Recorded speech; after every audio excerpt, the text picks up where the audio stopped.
links in the description. If you do like this article, if you like the topic, do like, comment, subscribe, share as you see fit. I think I'm going to read through the full article. Let's start with the headline. Feminist professor leads fury as MPs in the United Kingdom say that trans people should be able to self-declare their legal gender. Despite warnings from campaigners, it could make it impossible to implement single-sex spaces. Yeah, I mean, that pretty much tells us everything, but there's a call, as we'll see, there's a call to make it legal for trans people to instantly declare their own gender, their legal gender. Hey there, I don't feel like a boy anymore. I feel like a girl now. I'm a woman. Oh, so I'm now a woman legally. You can call me Mary. So they just want to do that at a click of a finger. A man can declare that they're legally a woman, and that's that. No further evidence required, no process to go through. I mean, that's what the MPs are calling for. And some people are saying, well, hang on there, buddy. Maybe there's going to be some repercussions from that. Maybe that's going to influence society in some negative ways to allow people to self-declare their legal gender at a whim.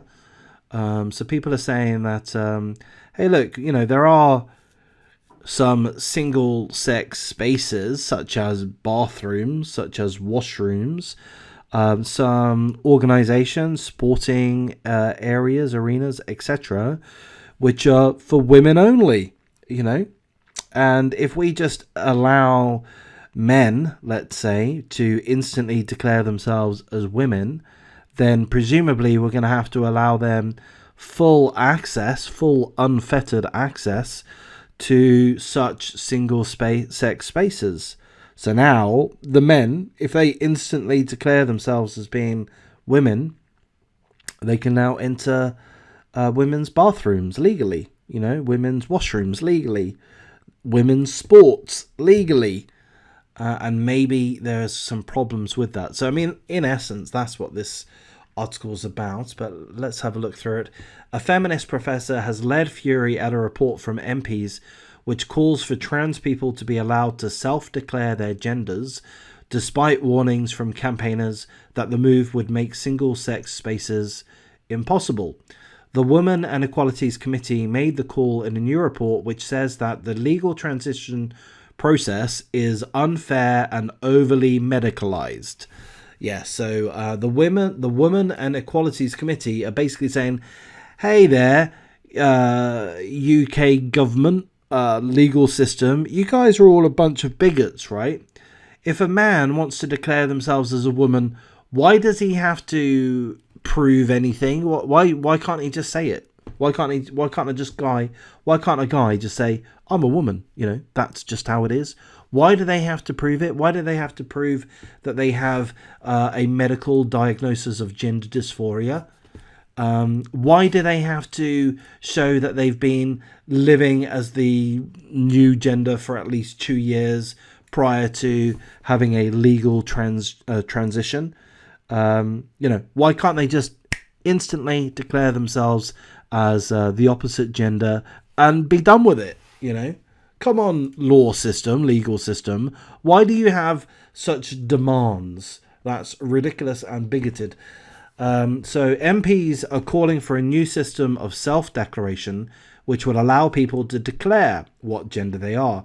This is despite warnings from women's rights campaigners and legal experts that the move could jeopardize single-sex spaces, which are currently protected under the law. So this mad feminist professor here, Dr. Kathleen Stock, for the first time in her life, says something reasonably sane, which is, we might want to know someone's sex for data gathering or medical treatment or sport, or which prison if convicted of a crime, or for sexual encounters.